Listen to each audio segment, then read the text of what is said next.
Hello and welcome to this edition of FYI Weekly, your official source for City of Greensboro news and information. The public will have an opportunity to share comments with the Neighborhood Development Department about an environmental review record for a new residential construction project. Known as the Lofts at Elmsley Crossing, the development involves 84 multifamily residential units on Callumdale Road. The city has determined the project will have no significant impact on the human environment. The city also wants to capture comments about a request for federal funds for the project. The city will ask the U.S. Housing and Urban Development to release $1.1 million in federal funds to support the project. The city's notice of intent for both issues is available on the city's website. The deadline to submit comments on either issue is at 5 p.m. on Friday, April 8th. Comments can be shared by calling 336-373-2761. Specify if your comments are about the environmental review record or the HUD funding. The Wylands National Mayor's Challenge for Water Conservation is taking place this month. This national community service campaign challenges residents to pledge to use water more efficiently, reduce pollution, save energy, and explore ways to improve the overall health of our community. Greensboro Mayor Nancy Vaughn said water is one of our most precious resources. We all must work together to do our part to conserve water and use it wisely. That's why I'm once again taking this pledge and asking Greensboro residents to join me. Let's show other cities how the Gate City takes pride in our environment.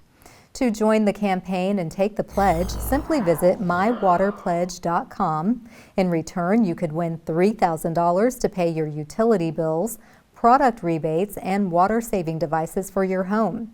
You have until April 30th to nominate a Greensboro charity to receive a new Toyota Highlander hybrid. On March 1st, the Greensboro City Council declared April as Wylands National Mayor's Challenge for Water Conservation Month in an effort to jumpstart local participation. The city's Human Rights Commission is hosting its next Let's Talk Law series. This month's session is titled My Gender, My Rights, Transgender Rights and the Law. This will take place from 6 p.m. to 7:30 p.m. on Thursday, April 14th. The series is free, but registration is required. After registering, participants will be able to join the meeting via Zoom using meeting ID 810-2268-0213 or join by phone by dialing 301-715-8592. Featured speakers include Sarah Saint, attorney with Brooks Pierce, and Flex Jonas, chair of the Greensboro Transgender Task Force. They will discuss Greensboro's ordinance, local laws and policies in employment, health, housing, name changes, and other topics that impact the experiences of transgender people. This is the 5th session of the 6-part series focused on access to legal help with various focus topics such as immigration, expungement, and probation. The city developed a partnership with Cone Health to share a series of brief and informative videos designed to inspire you to make better choices when it comes to healthy living. Following these tips is an easy way to help each of us improve our quality of life. Let's take a moment to check out today's news for your health. Today I want to talk about having a healthy knee so we can enjoy life with the less wear and tear we can have on our knees in order to be able to be as active as possible and pain-free. I'm Dr. Chris Blackman. I'm an orthopedic surgeon here in Greensboro, North Carolina with Piedmont Orthopedics, affiliated with Cone Health Medical Group. Say you're a young person that's getting into aerobic activities, they're wanting to maintain that healthy lifestyle for years to come. There are things that you can do to make sure that your knee doesn't experience significant wear and tear over a short period of time. Low impact aerobic activities, recumbent bike, swimming, elliptical, those types of things can help. If you're going to use a treadmill, put your treadmill at just an even level. Don't put it at a big incline. That puts more stress on the knees and can have detrimental effects on the cartilage around the knee and around the patellofemoral joint, and that can cause worsening pain. If someone is daily having knee pain and a stiff, achy knee, there's a lot of things that they can do to ease that pain and to get feeling better. One is just working on stretching and not stay in the same position all day with their knee bent. They can work on stretching the quad muscles, the muscles around the knee that help support the knee is very effective with decreasing stiffness. There are medications that people can try, such as any kind of anti-inflammatories that help take down inflammation around a joint. Obviously, exercise is important as well. Anything that we can do to exercise the muscles around the knee can decrease our stiffness in our joints. One is what's called straight leg raises, sitting with your back supported in a chair or laying flat in the bed and keeping your knees straight and then just lifting straight up in a controlled motion. Lunges is another good exercise, but not lunging all the way with your knees to the ground, bending your knees. It's only about halfway down. Those types of activities will help quite a bit on maintaining a strength and integrity of the muscles around the knee. If someone is already experiencing knee pain, and for instance, they're already participating in a lot of higher impact aerobic activities, they should actually take some time away from that activity to rest their knees. This is not a no pain, no gain when it comes to joints. It's listening to your body, and if you're hurting, back off. We're often asked, Doc, am I going to need a knee replacement? Is my knee that bad? Is the cartilage that worn? And that's where we go through a system of systematically looking at x-rays, examining the knee. If someone has continuous swelling on the knee where we're having to drain fluid off the knee, the thoughts are, hey, is their cartilage wearing down? That's where an x-ray is important. A standing x-ray looking at how someone is loading their joint in real time. An x-ray can show us what the alignment of the knee is their joint space remaining, and we can start getting an idea of what the cartilage looks like with an x-ray. However, if a knee is shown to have complete loss of cartilage, when we look at on x-rays, we can tell, then that's where someone may consider something like a knee replacement, because a knee replacement is for helping someone improve their mobility, decrease their pain, and hopefully improve their quality of life once they get to that point where all else has failed, pain is daily, mobility is diminished, quality of life is diminished. That's when it's time to consider something like a joint replacement surgery. For more information, please go to our website and check out conehealth.com/orthopedics. Thank you. Tickets to Hamilton will be a hot commodity, but make sure you don't buy bogus passes. And Creative Greensboro will host the next artist residency with fans of the ballet in mind. We'll have those stories and more news coming up after the break. Stay with us.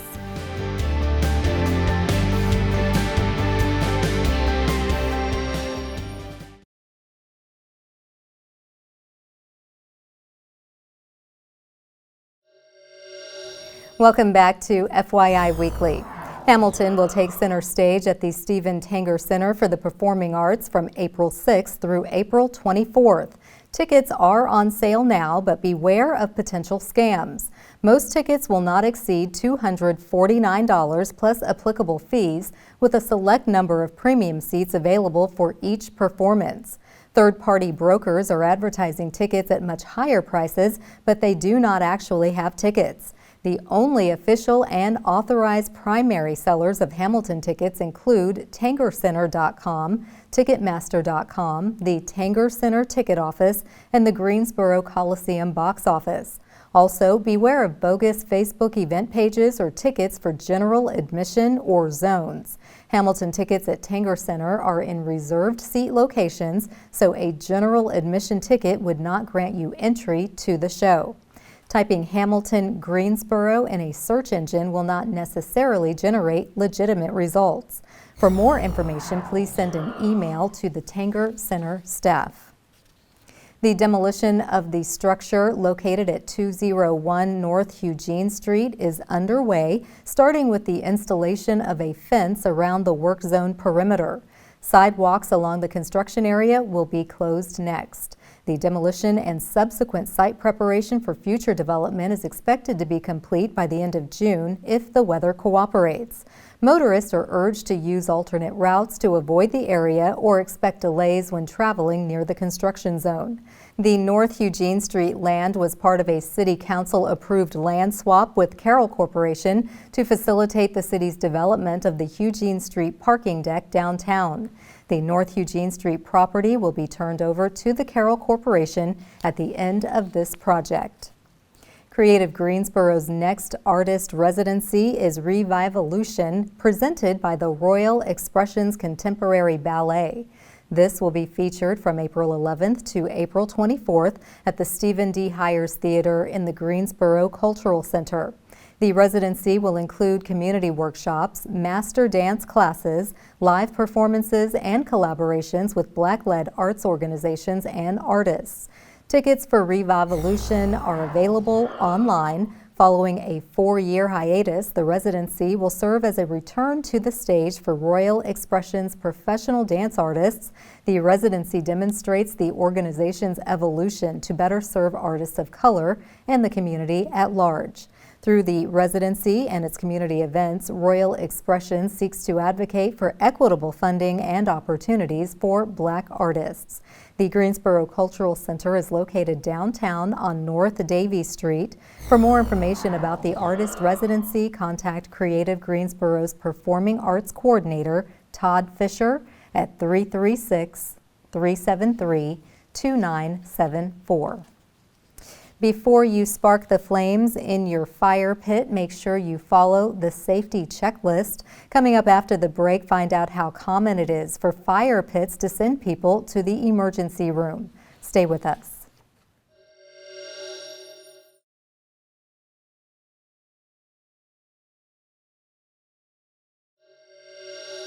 Welcome back to FYI Weekly.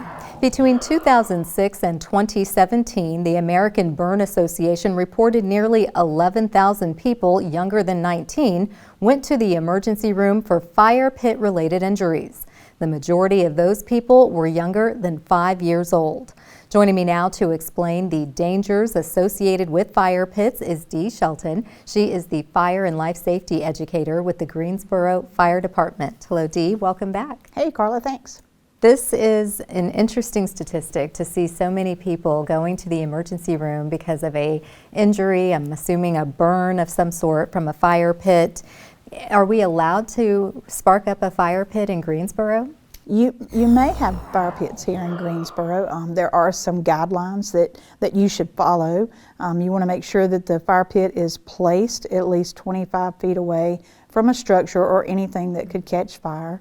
You want to make sure that you're keeping that 3 feet wide or 3 foot diameter, and the flame should never be higher than 2 feet. Okay. And this is considered a recreational fire, so that's what we consider to be safe. So don't go gangbusters and do like a bonfire. No. Okay. And if you're doing a bonfire, you can get permits for that Okay. under the right circumstances. So any thoughts on outdoor furniture that now comes equipped as a fire pit, or it's in the table in the center? Are those safe? Those are safe options. Again, just placement is huge. You just want to make sure that it is away from any structure. Make sure there's no overhanging power lines or trees, branches, things like that. Okay, that's easy enough to remember. Now, we are approaching the spring season and it's starting to get warm in the day, but it's still cool in the evening. Does the weather affect your fire pit in any way? Again, you know, we're in that time of cleaning up. We're looking at spring cleaning, and so we may have some certain bushes or trees that we're pruning back, just raking up the leaves that were left over. So again, just be careful that we're not burning that stuff. We want to make sure that we're putting it by the curb, because the Greensboro City does offer a pickup for that. And anything that you're burning in the fire pit needs to be already dried wood that is for firewood. Okay, what about leaves? Leaves, again, needs to be put out by the curb and let the city pick those up for you. Okay, it's been really gusty lately. If you are doing an outdoor fire, I'm thinking that's not safe if it's too windy. Not a good idea if it's windy. Of course, you know, those little leaves are light, and it can pick it up and carry it to another location, and then it falls down and it can start another fire. Okay. Do you have any additional safety tips to offer if somebody's just starting a fire pit, or you do this on a regular basis? You just want to make sure you're keeping everything clear of the fire. Make sure that people, children especially, and our pets, are not too close to the fire. You want to keep them about 3 feet away. You know, if you're doing the s'mores or the marshmallows, try to have an adult do that and hold them over the fire, or at least give them a stick that's long enough that they're not where they could fall into that fire. Just keep them far away. Okay, it's interesting. I've never done fire pits. I don't do outdoors. I've never done s'mores by the fire. You said a stick. I thought you used a metal hanger. Is that dangerous too? If a lot of people camping will use a stick that they found in the woods, you know, getting really rustic, but there are little metal pieces that you can use to put over the fire at home. Good to know. If I ever do the fire pit or outside, I'm going to let you know first. Well, Dee, thank you for sharing these life-saving tips as always, and I'm looking forward to your next visit when you're going to tell us about pool safety.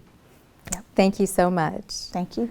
Stay tuned for some useful information about Greensboro as we tell you something about the city. That's coming up after the break. Stay with us.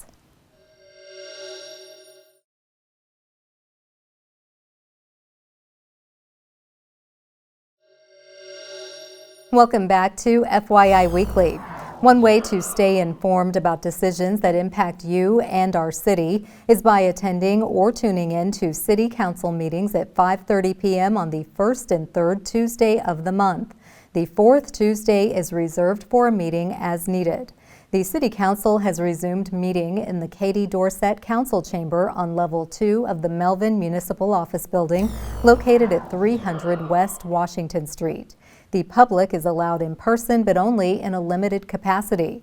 Those who choose not to be in the building can participate virtually. The Greensboro City Council meetings are broadcast right here on GTN. The meetings are also streamed live on the city's website and on Roku.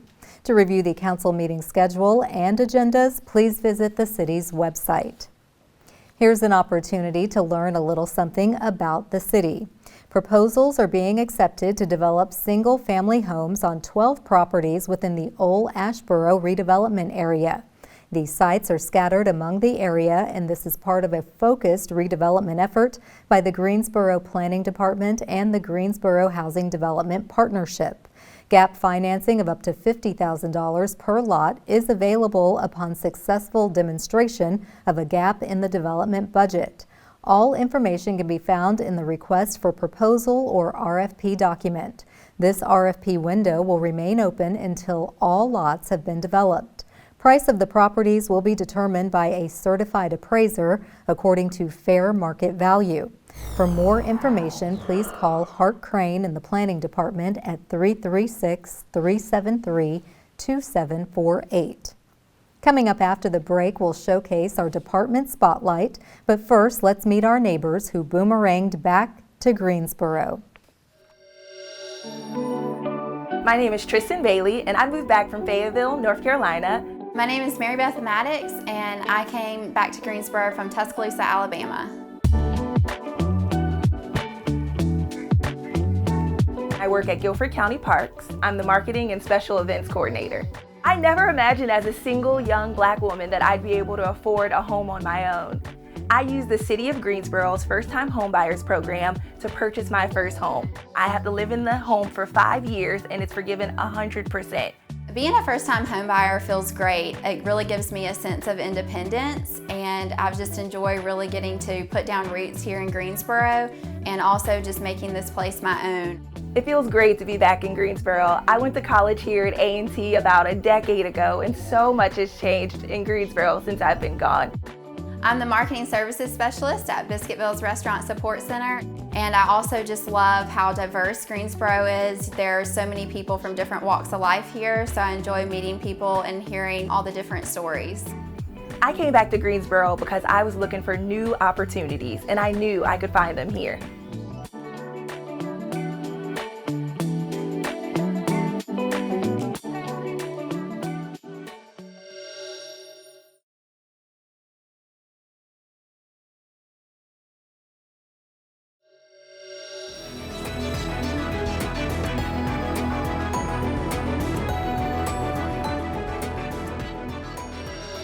Welcome back. The City of Greensboro has more than 20 departments and several divisions committed to serving you, our residents and visitors. Let's go behind the scenes in our department spotlight. Guilford Metro 911 has published its 2021 annual report. The publication provides a detailed overview of the ways the agency served the community last year. Highlights range from technical upgrades on radio systems across the region to answering an increased call volume.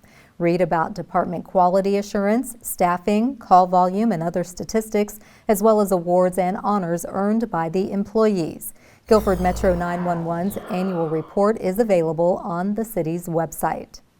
Straight ahead on the other side of the break is this week's Way to Go GSO shout out. Stay with us.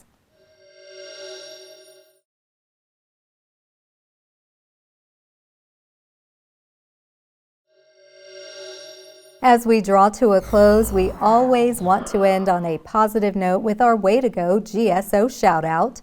This week's shout out goes to Greensboro Public Library. Staff and community organizations acknowledged World Autism Awareness Day at the Glen McNary Branch Library. The purpose was to celebrate the rights of individuals with autism. Established in 2008 by the United Nations, World Autism Awareness Day is an international observance to make us mindful of this complex, lifelong developmental disability which typically appears in early childhood. The celebration involves sensory activities for the entire family, including an interactive story time, a bubble disco, and a community art mural everyone helped to complete. Way to go, Greensboro Public Library. That concludes this edition of FYI Weekly, but you can easily stay connected to the latest city news by linking to us on Facebook, Twitter, YouTube, and Instagram. Alexa users can subscribe to our 5-minute flash briefings, which airs on 90.1 FM and 100.7 FM. Be sure to download our weekly podcast, Talk City Greensboro, and now GTN is streaming on Roku. For all of us here at the City of Greensboro, thanks for watching, and we'll see you next time.